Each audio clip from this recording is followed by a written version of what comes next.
Hello, it's Scott Manley here. As you may have heard by now, India's attempt to land a spacecraft on the moon didn't go according to plan. This was part of the Chandrayan 2 mission, which was a very ambitious mission. Originally, it started planning back in the noughties. They were actually going to have an orbiter which was going to look for lunar resources. It was planned to have a very high resolution camera, even better than the one NASA has on board the Lunar Reconnaissance Orbiter. And they were going to have a lander which was going to be built by the Russians, except that at some point they decided to change their mind and build their own lander. This lander is called Vikram, and the plan was to land it on the surface of the moon yesterday. The launch of the spacecraft on India's geosynchronous satellite launch vehicle happened back in July, but the way that it got to the moon, it took a while because it was using a very low power engine for deep space maneuvers. This, of course, is to save mass, but that meant that every maneuver had to occur at perigee, so that it very slowly lifted its apogee up until it got captured by the moon. Similarly, it took several revolutions before it slowed itself into a low enough orbit that the Vikram lander could detach itself and begin its descent towards the surface. Last night, the lander was in a 100 kilometer by 30 kilometer orbit, and its task was to descend towards the South Pole, a place where no spacecraft has landed so far, and therefore we were quite interested. Now, the live stream on Isro's YouTube channel, well, I'm going to say it was pretty terrible because the producer kept on cutting away to pictures of people rather than the pictures of the screens in the background. I have actually edited out all the pictures of people with no displays in the background, and I think of the 10-minute descent, we got like 2 minutes of actual interesting data. I mean, as the live stream of moon landing go, this is obviously way better than what China offers us, but it pales in comparison to the masses of technical data that was on display when Beresheet was making its ill-fated descent towards the lunar surface. But I'm not implying that these are correlated, I just would like to see more information so that we can actually get an idea and see what's going on and be sure rather than trying to read the reaction on the faces of various people. Thankfully, this wasn't the only information source. There were live radio telescope traces being made available by, well, space nerds. And, you can see the carrier signal there that was used to communicate with the Deep Space Network. And as the deceleration started, you can actually see it turn up. That is the Doppler shift changing over time. Now, this is sort of a proxy for the velocity, and it will be important later on. As this was understandably a big deal for India, the country's president, Narendra Modi, was there in his observation booth, being pointed at and pointing at things, doing everything that a president can do to really help a spacecraft land on the moon. Initially, the descent actually worked pretty well. The first phase was the rough braking phase. It was run for about 10 minutes, and this was mostly taking away the 1,600 meters of orbital velocity. The spacecraft was about 1.5 tons initially, about 60% of that was fuel. It had 5 main engines and 8 steering engines. The main engines were 800 Newton bipropellant hypergolic thrusters. Now, they were arranged in a cross shape with the one in the center was to be left only for landing. After about 4.5 minutes, we start to see the trajectory begin to curve down. At this point, of course, it's not moving fast enough for its orbital speed to counteract the force of gravity, and it starts to get pulled down and accelerate towards the surface. At this point, you can see on that right screen it's moving at about 1 kilometer per second with a desync rate of about 32 meters per second. So I'm going to skip things forward. This is actually going to synchronize. On the right, we have the radio telescope trace. On the left, we have the live stream. And that's, of course, important because we keep cutting away from useful information like this to the less useful information of people applauding. It's about to hit the end of the rough braking phase, and you can see they turned on the imager data download. We never saw any imagery.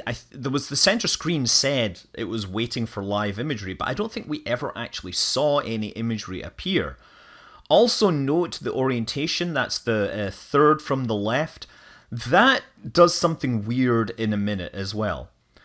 Now, this is where it's switching from the rough braking phase into the proper landing phase. It's still running on these 4 engines. But because, of course, there's a significant delay in terms of signal from the Earth to the Moon, this is entirely automated. The spacecraft has a number of cameras and a laser altimeter. It has like hazard avoidance cameras. It has a camera that's supposed to determine its, ground speed.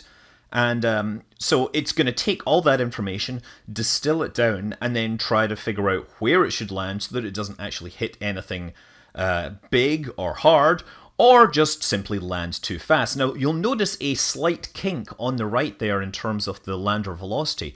Watch the descent trajectory here. It starts to deviate. It's been perfectly on this red line all the way down. And I don't know, it's about now that it starts to take this trip sideways. I'm not really clear exactly why this happens, but I think what happens is the spacecraft starts to lose orientation. It starts to tumble with the engines running.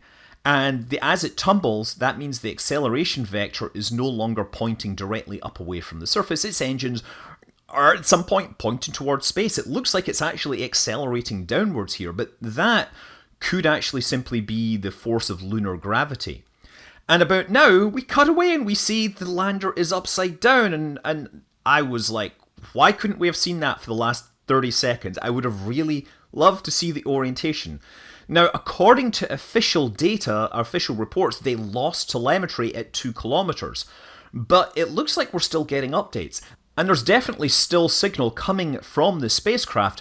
According to the descent trajectory, it is going straight down. That may be extrapolated from the last good data they have. But right now, the signal stops completely on the right. And that's probably the surest sign that the spacecraft got destroyed. It probably hit the moon going about 100 meters per second or thereabouts. And, well, there would be chunks of stuff left, and we might actually get to see that on future orbits. I mentioned that the orbiter Chandrayan-2 has a camera which has a 0.32 meter resolution. We also have the Lunar Reconnaissance Orbiter, which is going to be passing over that site in a couple of weeks. So I'm hoping that we actually get to see some debris. There's also the possibility that one of the experiments actually survived because there was a laser retroreflector on there, and that isn't an active experiment. It's a passive piece of hardware that just kind of reflects light back. It'd be kind of interesting to see if that survives. So what probably happened? I mean, the good news is that the orbiter is still working, and the orbiter had the bulk of scientific hardware. There were a few experiments certainly on the lander, but it wasn't anywhere near as fancy as the orbiter. So based on the information we have, it's actually really hard to speculate with any certainty about what actually went wrong. It appeared to me the spacecraft started tumbling. Why did this happen? It could have been a switch of the program that caused it to perhaps perform an adverse maneuver. It could have been an engine failure. It could have been something could have just broken, and it could have started tumbling out of control and lost signal with the surface. Playing it back again, I don't know what that was going upside down, and it would be really nice if someone from Isro would come forward and tell us what that was, whether that was simulated, whether that was extrapolated from readings. It looked actually like it rotated upside down and then stopped rotating right at the end, as if that was good information, but that was exactly when contact was lost. Whereas the good data that we have on the right, that shows that we have an acceleration towards the surface, but it does seem to recover and start accelerating back, in the direction there was, although the deceleration doesn't seem to be as high, as powerful as it was prior to this. And then, of course, it hits the surface. It runs out of time to stop. I'm not sure whether it flipped around upside down and then was in a situation where it couldn't recover. I mean, from 2 kilometers up, descending at 60 meters per second, the spacecraft had more than enough thrust-to-weight ratio to slow its descent to a stop before hitting the surface. But it's entirely possible the spacecraft, after flipping upside down, thought it was at a different altitude and was transmitting that back, and then, of course, smacked into the surface. That, of course, sounds a lot like the Schiaparelli lander, which, due to high rates of spin and rotation after parachute deployment, it was confused by its altitude, cut its parachute, and landed on the surface at very high velocities. Spacecraft are very complicated. The moon is hard. But, to their credit, they did hit the moon going at a slower speed than Israel's Bereshit did. Regardless, getting this far, they deserve a lot of credit for getting so close and not quite making it. They still have an exceptionally good spacecraft in lunar orbit, and I'm sure they're going to be looking at Chandrayan 3, which was going to be a collaboration with Japan, but it's entirely possible that they decide to refocus their efforts on their human spaceflight program. Best of luck to Isro in the future. I'm Scott Manley. Fly safe.